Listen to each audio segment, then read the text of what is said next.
62. 계시가 문제를 해결합니다. 굿모닝입니다. 어느 분께서 생일 축하합니다. 라고 말하면서 여러분을 맞이해달라고 하셨어요. 그래서 제가 왜 하나님 사람들을 생일 축하한다는 말로 맞이해달라고 하는 거죠? 라고 물었습니다.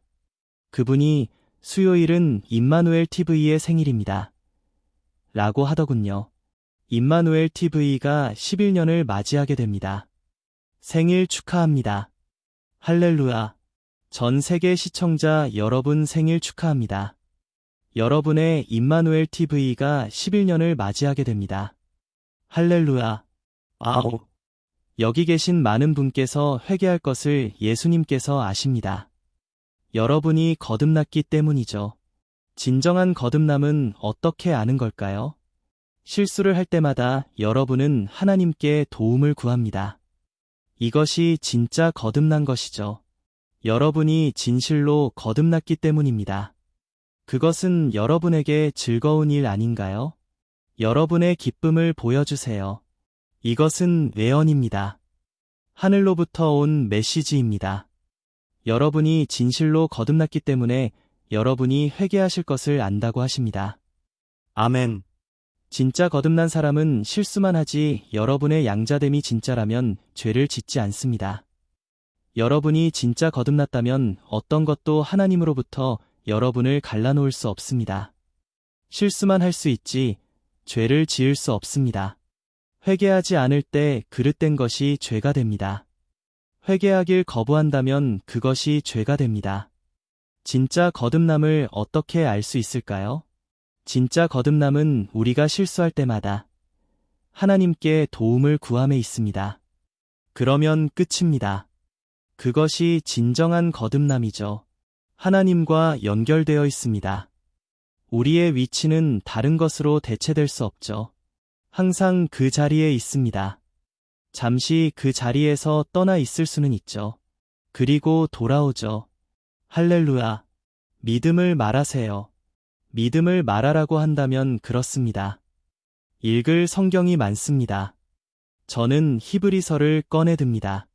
신약은 아주 적절해 보입니다. 우리가 나눌 부분과 밀접하죠. 히브리서 4장입니다. 1절부터 읽어나가겠습니다. 증거 구절은 3절입니다. 그러므로 우리는 두려워할지니 그의 안식에 들어갈 약속이 남아있을지라도 너희 중에는 혹 이르지 못할 자가 있을까 함이라. 너희 중에는 혹 영광과 은혜에 이르지 못할 자가 있을까 함이라. 라고 말하고 있는 것입니다. 저희와 같이 우리도 복음 전함을 받은 자이나 그러나 그 들은 바 말씀이 저희에게 유익하지 못한 것은 듣는 자가 믿음과 결부시키지 아니함이라. 이미 믿는 우리는 저 안식에 들어가는도다. 그가 말씀하신 바와 같으니 믿는 우리는 안식에 들어간다고 합니다. 그것은 믿음과 안식이 서로 떨어질 수 없고 밀접하게 관련되어 있다는 것을 의미합니다. 우리의 마음으로 진실로 믿을 때 마음이 항상 안식 안에 있을 것입니다. 우리 마음이 불안하고 쉼이 없다면 이것, 저것들을 두려워한다면 우리가 계획하고 해결하는 수고로 괴로워하고 애원하고 도움을 구한다면 이것은 우리가 아직 믿지 않는다는 것을 나타냅니다. 진실로 믿을 때 안식으로 들어갑니다. 사람이 믿을 때 더 이상 걱정하지 않게 되죠. 진실로 예수님을 믿을 때 여러분은 더 이상 걱정하지 않게 됩니다. 이 부분에 주목하세요. 믿음은 힘으로 오는 것이 아닙니다. 힘으로 오는 어떤 것이든 그것은 믿음이 아닙니다. 믿음은 자연스럽게 오는 것입니다. 믿음은 스스로 오는 것입니다. 예를 들자면 우리가 사람을 볼 때 사람이 그 자리에 있다는 것을 알죠. 그것을 믿으려 힘쓸 필요가 없죠. 그게 믿음입니다. 1초 안에 우리는 그냥 믿게 됩니다. 믿음의 모습을 드리죠. 모든 종류의 믿음이 있습니다. 믿음의 믿음, 우리 자신을 믿는 믿음, 본성을 믿는 믿음, 이런 저런 믿음이 있죠. 사업의 믿음을 가지고 있고 우리는 사업의 믿음이라는 말을 사용하죠. 나는 너를 믿어. 너가 그렇게 해낼 거라 믿어. 믿음으로 알아. 이런 모든 종류의 믿음이 있습니다. 그것은 하나님 안에서의 믿음이 아닙니다. 하나님 안에서 믿는다면 하나님 안에서 단지 믿기만 해서는 안 됩니다. 오늘날 우리는 믿는다고 말하는데 그런 우리의 믿음은 어디 있죠? 믿음은 실제입니다. 우리의 행함이 우리가 믿는 것을 나타냅니다. 믿음은 오직 실제입니다. 믿음의 실제는 오직 행함으로 증명됩니다. 하나님 안에서 믿음을 가지면 모든 것이 가능합니다. 하나님 안에서 믿음을 가지세요. 믿음의 실제는 오직 행함으로 증명됩니다. 단지 믿음을 말하기만 해서는 안 됩니다. 우리는 그 믿음을 행함에 두어야 합니다. 믿음은 신념입니다. 믿음은 증거죠. 하나님 안에서 믿음을 가지세요. 많은 사람이 믿는다고 말하는데 오늘날 사람들은 어떻게 믿어야 할지 모릅니다. 믿음을 표현할 줄 모르죠. 저는 예수님을 믿어요. 라고 하죠. 예수님을 믿는다면 그에 대한 믿음은 어디에 있죠? 우리의 통치자 주님으로서 하나님을 알아야 할 뿐 아니라 아이가 아빠를 알듯이 하나님을 알아야 합니다. 주목하세요. 우리의 통치자 주님으로서 하나님을 알아야 할 뿐 아니라 아이가 아빠를 알듯이 하나님을 알아야 합니다. 아이들은 그들의 아버지를 어떻게 알죠? 선한 아이들은 그들의 아버지에게 의지합니다. 선한 아이들은 그들의 아버지가 얼마만큼 사랑하는지 알죠. 선한 아이들은 얼마만큼 그들의 아버지가 신실한지 압니다. 그것이 선한 아이들입니다. 믿음은 적용할 수 있고 응용할 수 있습니다. 믿는다고 말합니다. 믿음을 나타낼 수 없다는 것을 알기 때문이죠. 우리는 믿음이라는 것 아래에 숨어요. 믿음은 적용할 수 있습니다. 하나님의 모든 축복을 믿음으로 적용할 수 있고 축복을 우리 가운데 드러나게 만들 수 있죠. 하나님 안에서 믿음을 가지세요. 성경은 약속들로 가득합니다.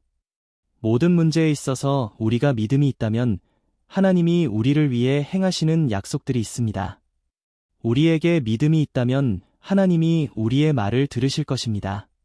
믿음이 없는 사람은 죽은 것입니다.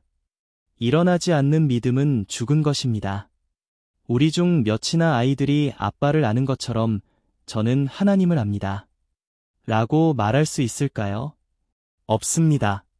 여러분은 통치자 주님으로만 하나님을 알고 있습니다. 하나님이 세상을 소유하시고 하나님이 보이는 것과 보이지 않는 것의 아버지시죠. 그것이 전부입니다. 질문입니다. 하나님 안에서 어떻게 믿음을 갖는 것일까요? 우리는 우리 주변 매일의 상황을 통해 하나님 안에서 믿음을 갖습니다. 예수 이름으로 믿죠. 저를 보세요. 말하길 원합니다. 예수 이름으로 손을 들길 원합니다. 예수 이름으로 반기길 원합니다. 저는 예수를 언급할 것입니다. 기침을 하나요? 기침하기 전에 예수 이름을 부를 것입니다. 옷을 차려입나요? 손을 들기 전에 예수 이름을 부릅니다. 제 머리를 빗어야 하나요? 노력하기 전에 예수님을 먼저 부릅니다. 믿음은 실제이기 때문입니다. 아이들이 아빠를 알듯이 아이들이 모든 것에 있어서 아빠를 의지하듯이 엄마 아빠, 아이들은 그들의 아빠에게 모든 것을 의지합니다. 선한 아이들이 혼자 힘으로 하는 법이 없습니다. 좋은 아이들에게 있어서 그렇습니다. 선한 아이들은 혼자 힘으로 하는 법이 없습니다. 모든 일에 아빠를 부를 것입니다. 여러분은 하나님의 자녀입니다. 성경은 우리를 자녀라 부릅니다. 우리 자녀들은 우리 안에 계신 분은 더 위대하십니다. 하나님은 절대로 여러분을 어른으로 부르지 않습니다. 하나님은 여러분을 선생님으로 부르지 않습니다. 하나님은 여러분을 어머님이라고 하지 않습니다. 여러분만 스스로 어머님이라고 부르죠. 그런 이름들로 천국을 가는 것 아닙니다. 천국에서 여러분을 자녀로 알고 있습니다. 여러분은 다양한 이름들로 불리는 것을 즐깁니다. 목사나 선지자로 불리는 것을 즐기죠. 하지만 천국에 가보면 여러분은 그냥 아이들입니다. 여러분이 사용하고 있는 다양한 이름들이 여러분 스스로 할 수 있다고 생각하는 것입니다. 오늘날 여러분이 갖고 계신 문제죠. 하나님 앞에서 여러분은 그냥 자녀입니다. 하나님께 완전히 의존해야 하죠.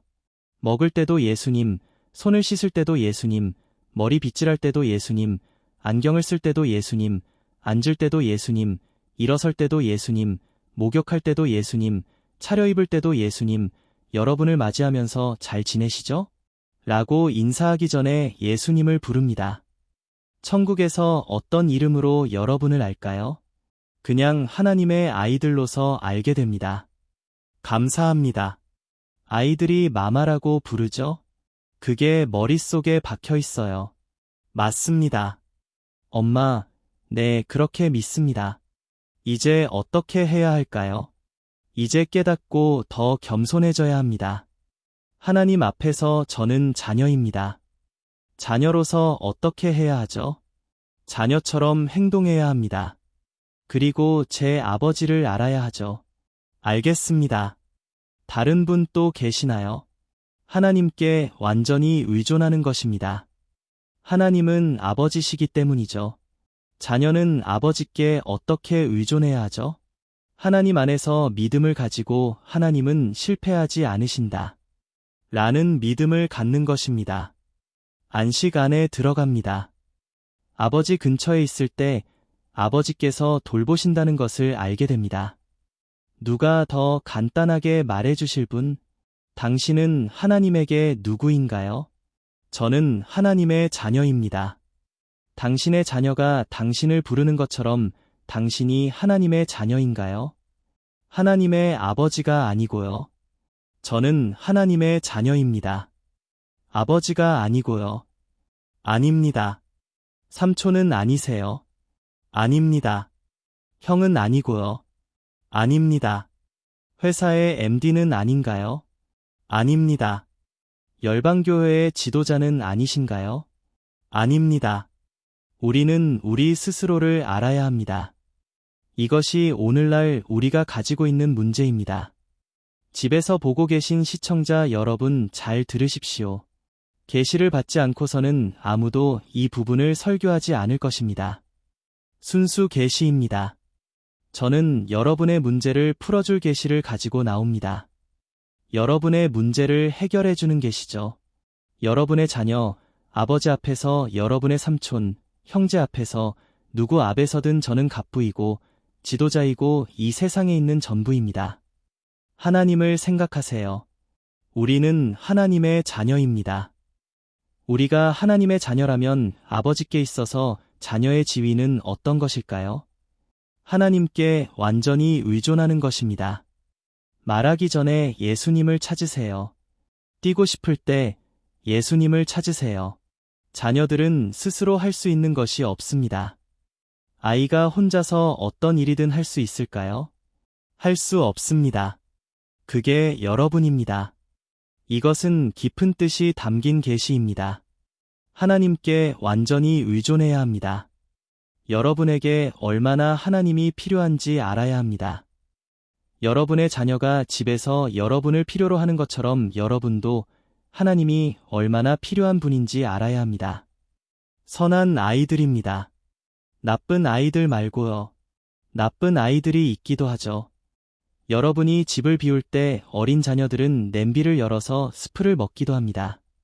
말하는 것도 보는 것도 하나님께 완전히 의지해야 합니다. 입는 것도 행하는 것도 모든 것을 하나님께 의지해야 합니다. 이 세상에서 자존심은 잊으세요. 자녀들로부터 받는 존경을 잊으세요. 교회 성도들이 여러분을 선지자, 치료자, 지도자 등 이런 저런 것들로 부르죠. 가끔 제가 가다가 저를 열방교회 지도자님이라고 부르면 저는 듣지 않습니다. 그런 호칭이 헛되고 헛된 것이라는 것을 저는 알기 때문입니다. 지도자는 하늘에 계십니다. 저는 아니죠. 여러분이 저를 죽이고 싶어 한다는 것도 알아요. 우리의 통치자 주님으로서 하나님을 알아야 할 뿐 아니라 자녀가 아빠를 알듯이 하나님을 알아야 합니다.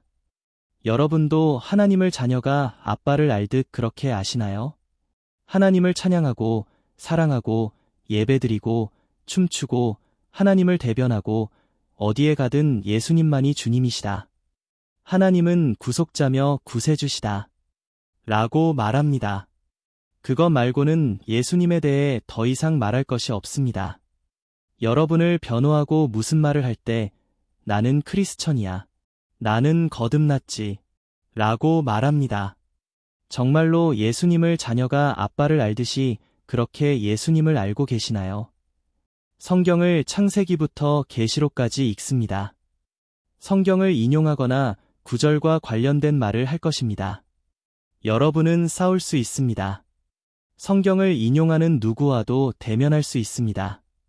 학위도 있고 어느 정도 수준이 있어요. 안 가지고 있는 것이 없죠. 우리는 선지자고 치료자고 우리는 이렇고 저렇고 하나님을 자녀가 아빠를 알듯이 그렇게 하나님을 아십니까? 우리가 누군지 되돌아보세요. 여러분은 하나님의 자녀입니다. 어디서든 스스로 소개할 때 저는 하나님의 자녀입니다. 라고 말하세요. 여러분은 하나님의 아버지라고 말하죠. 하나님 아버지라고 말한 적 있죠? 스스로 어떻게 소개하시나요? 하나님의 자녀로서 소개합니다. 하나님 아버지께 자녀처럼 행동할 수 없으시나요? 왜 하나님께 엄마처럼 행동하시나요? 당신이 하나님을 낳으셨나요? 아니요. 그러나 당신의 행동은 어려움이 있을 때만 하나님께 도움을 구하지 않습니까? 당신은 하나님이 얼마나 당신에게 필요한 분인지 모르십니다. 당신이 하나님의 자녀라면 왜 당신은 자녀가 아빠를 알듯 그렇게 하나님을 알지 못하시나요? 믿음이라는 단어는 이런 것에 관한 것입니다. 믿음이 무엇입니까? 믿음은 일반 환경을 통해서 하나님을 믿는 마음입니다. 앉을 때도, 일어설 때도, 목욕할 때도, 차려입을 때도, 안경을 쓸 때도 하나님이 필요합니다. 그런 평범한 일들에도 하나님과 동행할 수 있다면 큰 문제를 말해보세요. 여러분은 하나님의 깊은 곳까지 갈 겁니다. 인생을 사는 최고의 방법을 오늘 여러분께 말씀드린 것입니다. 여러분은 하나님의 자녀입니다. 왜 하나님께 자녀처럼 행동할 수 없는 것입니까? 하나님의 자녀처럼 행동하십시오. 지금도 늦지 않았습니다. 반드시 여러분에게 하나님이 얼마나 필요하신 분인지 알아야 합니다. 앉을 때도, 먹을 때도, 마실 때도, 잠잘 때도 하나님이 필요합니다. 일어날 때도, 사람들을 맞이할 때도 하나님이 필요하죠. 안경을 쓸 때도 하나님이 필요합니다. 혼자서는 할 수 없죠. 나는 스스로 할 수 없다. 라고 말하세요. 제 스스로 안경을 쓸 수 없습니다. 하나님 씌워주세요. 저는 아이입니다. 저는 아이입니다. 라고 말하세요. 저는 아이입니다. 안경을 씌워주세요. 여러분에겐 이 힘이 필요합니다. 여러분은 이 힘이 여러분의 것이라고 생각하시죠? 그 힘은 여러분의 것이 아닙니다. 여러분에게 힘이 있고 스스로 안경을 쓸 수 있다고 생각하는데 그것은 하나님의 힘입니다. 여러분은 하나님 힘이라고 인식하지 못하죠. 사탄에게 공격이 오면 손이 마비됩니다. 그때 하나님의 힘이라는 것을 깨닫죠. 여러분은 그것이 하나님의 힘이라는 것을 몰랐습니다.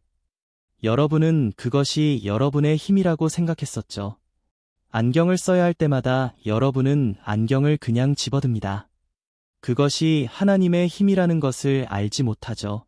그러나 사탄의 공격이 오면 이 부분을 알게 됩니다. 사탄이 공격해서 손이 마비되면 하나님께 해방과 치유를 구합니다. 하나님 도와주세요. 움직이게 해주세요. 라고 말하죠. 여러분이 그때서야 하나님의 힘으로 인식하죠. 제발 그때까지 기다리지 마세요. 주님의 힘입니다. 라고 말하세요. 주님의 힘입니다. 앉는 것도 일어서는 것도 주님의 힘입니다. 사람들을 맞이하는 것도 주님의 힘입니다. 보는 것도, 잠자는 것도, 사랑하는 것도, 행하는 모든 것이 주님의 힘입니다. 여러분의 크리스천 삶을 작은 것에서부터 시작하세요. 이곳에 많은 설교자가 계십니다. 이곳에 앉아 계시죠. 그분들께 제가 설교하시도록 마이크를 드리면 아무도 제 말을 듣지 않으실 겁니다. 그분들은 그분들의 자리에 앉아 있습니다. 형제님들, 우리의 성경을 닫고 계시의 말씀을 들어봅시다. 오직 계시만이 우리의 문제를 해결할 수 있습니다. 무엇이 우리의 문제를 해결할 수 있다고요? 계시입니다. 더 크게 말하세요. 계시입니다.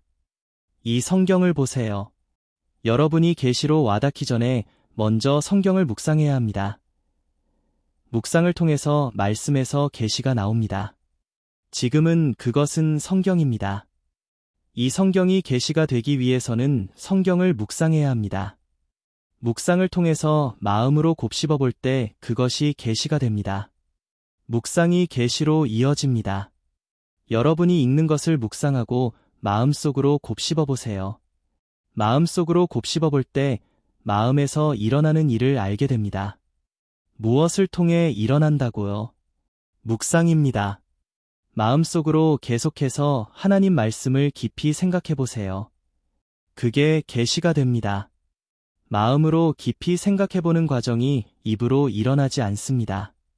하나님 말씀을 묵상할 때 하나님 말씀이 여러분에게 영향을 주고 성품이 됩니다. 누구나 살 수 있는 이 성경을 예로 들어보겠습니다. 시장에 가면 복사본을 주기 전에는 아무도 크리스천이냐고 물어보지 않을 것입니다. 그들에게 필요한 것은 돈이죠. 그래서 말씀드립니다. 여러분이 나쁜 사람이라면 여러분의 성경도 또한 나쁘게 됩니다. 여러분이 선하다면 성경도 선하죠. 이것이 모두가 성경으로 들어가야 하는 이유입니다. 이제 계시가 일어나게 하기 위해서 여러분의 마음속에서 묵상을 거쳐야 합니다. 무엇을 거쳐야 한다고요? 묵상. 묵상은 우리 마음에서만 일어날 수 있습니다. 묵상과 생각하는 것 사이에는 차이가 있습니다. 묵상은 한 차원 더 높은 수준인데 반의 생각은 더 낮은 차원이죠. 상위 수준과 하위 수준입니다. 여러분이 염려하면 여러분이 생각하기 시작합니다. 묵상할 때 걱정하지 않습니다. 묵상하기 위해서는 걱정에서 자유롭게 되어야 합니다. 걱정에서 자유롭게 될 때 묵상에 들어갈 수 있습니다. 나는 하나님의 자녀입니다. 하나님께 완전히 의지합니다. 라고 말하세요. 내게 하나님이 얼마나 필요한 분인지 나는 알아야 합니다.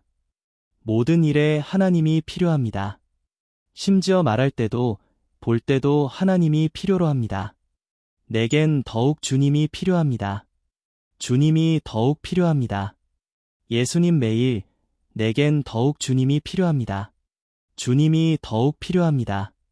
예수님 매일 내겐 더욱 주님이 필요합니다. 주님이 더욱 필요합니다. 예수님 매일 내겐 더욱 주님이 필요합니다. 주님이 더욱 필요합니다. 예수님 매일 한 송이 꽃이 비를 필요하듯이 한 마리의 새가 바람이 필요하듯이 주님이 더욱 필요합니다. 예수님 매일 내겐 더욱 주님이 필요합니다. 더욱 주님이 더욱 필요합니다. 예수님 매일 내겐 주님이 더욱 필요합니다. 주님 내겐 주님이 더욱 필요합니다. 주님이 더욱 필요합니다. 예수님 매일 자리에 앉으십시오. 주님 감사합니다. 여러분의 노트에 적으시길 바랍니다. 오늘 여러분은 하나님의 자녀입니다. 그리고 아버지께 자녀로서 행동해야 합니다. 여러분은 하나님의 자녀입니다. 자리에 앉으라고 말씀드렸을 때 하나님과 동행함 없이 앉으셨어요. 여러분이 깜빡하신 거죠. 여러분은 그런 가짜 힘에 익숙하기 때문입니다. 여러분은 아이이기 때문에 행하는 모든 일에 하나님이 필요로 합니다. 여러분 스스로 하나님의 자녀라고 소개했습니다. 하지만 행동은 다르게 하죠. 이것이 믿는다고 하지만 어떻게 믿어야 하는지 모르고 믿음을 어떻게 표현해야 하는지 모르는 이유입니다. 우리가 표현하는 것이 우리가 믿는 것입니다. 믿음이 있다면 믿음에 상응하는 일이 일어나야 합니다. 믿음은 일을 통해 표현됩니다.